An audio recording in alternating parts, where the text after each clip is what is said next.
নমস্কার ম্যাডাম। নমস্কার। উনি কে? তোমার ওয়াইফ? হ্যাঁ ম্যাডাম। ম্যাডাম আসলে অনেক দিন ধরেই আমাকে বলছিল যে ও নাকি আপনার সঙ্গে কিছু কথা বলতে চায়, কিন্তু ও কি বলতে চায় সেটা আমাকেও জানায়নি। মেঘা, উনি আমাদের ম্যাডাম। আচ্ছা, বলো কি বলবে।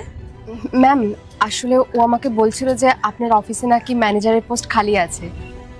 তা তো আছে। আপনি আমাকে ম্যানেজারের পোস্টটা দিতে পারবেন? হ্যাঁ, দিতে তো পারবো, কিন্তু তুমি পড়াশোনা জানো?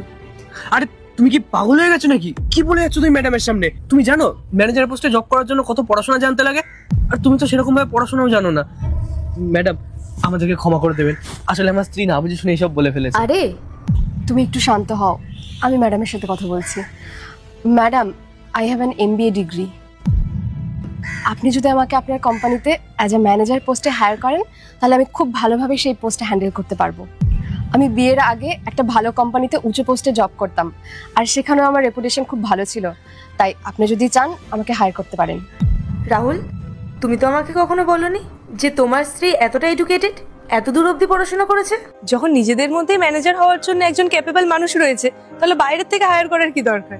ম্যাডাম, সত্যি কথা বলতে আমিও জানতাম না যে আমার ওয়াইফ এত দূর পড়াশোনা করেছে।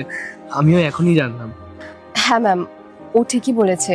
ও জানতো না যে আমি এত হায়ার স্টাডি করেছি, আর ও এটাও জানতো না যে আমার বিয়েটা জোর করে করানো হয়েছিল। আর আমি নিজে ওকে কখনো বলিনি। আসলে আমার মা এই পৃথিবী ছেড়ে চলে যাওয়ার পর আমার বাবা দ্বিতীয় বিয়ে করেছিল, আর আমার সৎ মা আমাকে একদমই সহ্য করতে পারতো না। উনি আমাকে ওই বাড়ির বোঝা মনে করতো। নেহাত আমার বাবা ভালো মানুষ ছিল, তাই এতদূর পড়াশোনা করিয়েছেন। উনি আমার ভালো ফিউচারের জন্য যতটা পেরেছেন পড়িয়েছেন, আর আজ আমি এতটা ক্যাপেবল হয়েছি যে কোনো জায়গায় কাজের জন্য অ্যাপ্লাই করতে পারি। ব্যাস, এটাই ছিল আমার জীবনের গল্প। কিছুটা সংঘর্ষ আর কিছুটা বেদনা। আমার MBAটা কমপ্লিট হওয়ার পরেই বাবা আমাকে রাহুলের সাথে বিয়ে দিয়ে দেয়। আর আমার বিয়েটা হওয়ার পরেই না আমার জীবনে অন্ধকারের ছায়া নেমে আসে।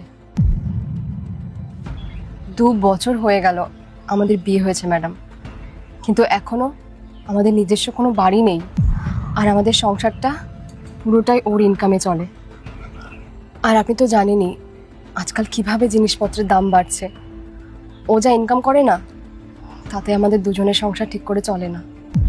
তাই আমি ভাবলাম আমার কাছে যেহেতু একটা ভালো ডিগ্রি আছে, তাই সঠিক কাজের জন্য সেই ডিগ্রিটাকে